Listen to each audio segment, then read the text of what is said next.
Welcome to mister Tom academy. இந்த வீடியோவில் நம்ம என்ன பார்க்க போறோம் அப்படின்னா, செகண்ட் இயர் தேர்ட் செமஸ்டர்ல இருக்கக்கூடிய சப்ஜெக்ட் ஆர்டிஃபிஷியல் இன்டெலிஜென்ஸ் AL3391. இதுக்கான யூனிட் வைஸ் இம்பார்ட்டன்ட் கொஷின்ஸ் தான் பார்க்க போறோம். So first unit intelligent agents. இதுல ரொம்ப ரொம்ப முக்கியமானது பார்த்தீங்க அப்படின்னா ஒரு 3 கொஷின் படிச்சாலே போதும். அதாவது types of AI agents, features of environment, இது ரெண்டு படிக்கணும். மெயினா இந்த ரெண்டும் படிச்சுக்கணும். அப்ளிகேஷன்ஸ் ஆஃப் ஏஐ உங்களுக்கு 2 மார்க்ஸ்லயும் கேட்கலாம், பார்ட் சிலையும் கேட்கலாம், இல்ல பார்ட் பிலையும் கேட்கலாம். எல்லாத்துக்குமே அதுக்கான ப்ராபபிலிட்டிஸ் இருக்கு. தென் முக்கியமானது அன்இன்ஃபார்ம்டு சர்ச் ஸ்ட்ராட்டஜிஸ். அதுல 6 வெரைட்டிஸ் இருக்கு. BFS, DFS, DLS, IDFS, uniform cost search, bidirectional search அப்படின்னு 6 இருக்கு. இதே மாதிரி தான் இன்ஃபார்ம்டு சர்ச்சையும் பிரிப்பாங்க.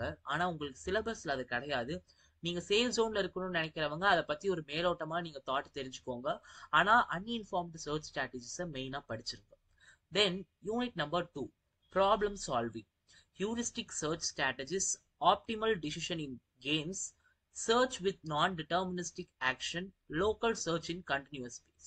இந்த யூனிட்டை பொறுத்தவரையும் நீங்க அந்த ஹில் கிளைம்பிங்கை வச்சு நீங்க சொல்ற மாதிரி இருக்கும். எல்லாமே இந்த ஏஐ பொறுத்த வரைக்கும் ஒரே கான்செப்டா தான் இருக்குமே. அதாவது இந்த ஹில் கிளைம்பிங், 8 குயின் ப்ராப்ளம், அந்த மாதிரிலாம் ஒரே கான்செப்ட் தான். ஆனா எப்படி இந்த ஹியூரிஸ்டிக்லயும் ஆப்டிமல் டிசிஷன்லயும் அப்ளை பண்ணியிருக்கிறோம் அதை பொறுத்து தான் வேரி ஆகும். ஸோ அதை நீங்க படிச்சீங்கன்னா இதுக்கு நீங்க அப்ளை பண்ணும் போது உங்களுக்கு ஈஸியா படிக்கிறதுக்கு வந்துடும். Then unit number 3 game playing and CSP. அந்த நேம்லயே உங்களுக்கு தெரிஞ்சிருக்கும். ஒன்னு கேம் பிளேயிங் படிக்கலாம், இல்லனா சிஎஸ்பி படிக்கலாம்னு. சேஃப் ஜோன்ல இருக்கணும்னு நினைக்கிறவங்க கண்டிப்பா இது ரெண்டையுமே படிச்சிருங்க. ஃபர்ஸ்ட் எப்பயுமே ஆல்பா பீட்டா ப்ரூனிங் சர்ச். இந்த கொஸ்டின் கண்டிப்பா இருந்து எப்பயுமே வந்துட்டே இருக்கும். எய்தர் பார்ட் சில வரலாம், இல்ல பார்ட் பில வரலாம். தென் மோன்டி கார்லோ ட்ரீ சர்ச். நம்மளுடைய சிஎஸ்பி அதாவது கன்ஸ்ட்ரெயின் சாட்டிஸ்ஃபேக்ஷன் பார்த்தா நீங்க அதை ஃபுல்லா படிச்சீங்கன்னா கண்டிப்பா நீங்க பார்ட் பில 13th கொஸ்டின் எழுதிடலாமே. Like propagation, backtracking, local search, structure of CSP, colouring map அப்படிலாம் இருக்கும். நீங்க அதுல ஒரு எக்ஸாம்பிள் வச்சு சொன்னீங்கன்னா நல்லா கவர் பண்ணிடலாம் marks. Then unit number 4 logical reasoning. இதுல நம்மளுக்கு 5 கொஸ்டின்ஸ் கொடுத்துருக்கோம். ஏன்னா 5மே ரொம்ப ரொம்ப முக்கியமானது.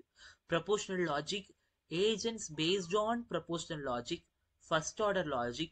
இந்த first order logic தான் அந்த சிஸ்டம் சிமாட்டிக்ஸ், அந்த சின்டாக்சஸ் எல்லாமே வரும். அதையும் சேர்த்து படிச்சிருங்க. Knowledge representation and engineering. இந்த கொஷின் ரொம்ப ரொம்ப முக்கியம். Forward chaining and backward chaining ஒரு எக்ஸாம்பிள் வச்சு ரெண்டுமே சொல்லியிருப்பாங்க. இதுக்கு நீங்க டிஃபரன்ஸ் பிட்வீனும் படிக்கணும், ஆஸ் வெல் அஸ் அதுக்கான எக்ஸ்பிளனேஷன் டீட்டெயிலாகவும் படிக்கணும். இந்த 4th யூனிட் மட்டும் தான் நம்மளுக்கு கொஞ்சம் பெருசா இருக்கிற மாதிரி தெரியும். ஆனா படிச்சீங்கன்னா ரொம்ப ஜாலியா போகும். Then 5th one probabilistic reasoning. இந்த லெசன் ரொம்ப ரொம்ப ஈஸியானது. Bayesian interface and naive Bayes model.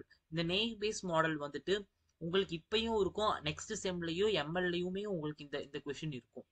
Then Bayesian networks, exact interference in Bn, approximate interference in Bn. So நம்ம கொடுத்த கொஸ்டினை மட்டும் நீங்க ஏஐ சப்ஜெக்ட்ல படிச்சிட்டீங்கன்னா கண்டிப்பா நல்ல மார்க் A+ கிரேட் பக்கம் ஸ்கோர் பண்ணிடலாம். ஷேர் பண்ணுங்க, கமெண்ட் பண்ணுங்க, லைக் பண்ணுங்க. வேற ஏதாவது சப்ஜெக்ட்ஸ்க்கு உங்களுக்கு இம்பார்ட்டன்ட் கொஸ்டின் வேணும்னா கமெண்ட் பண்ணுங்க. தேங்க்யூ ஃபார் வாட்சிங்.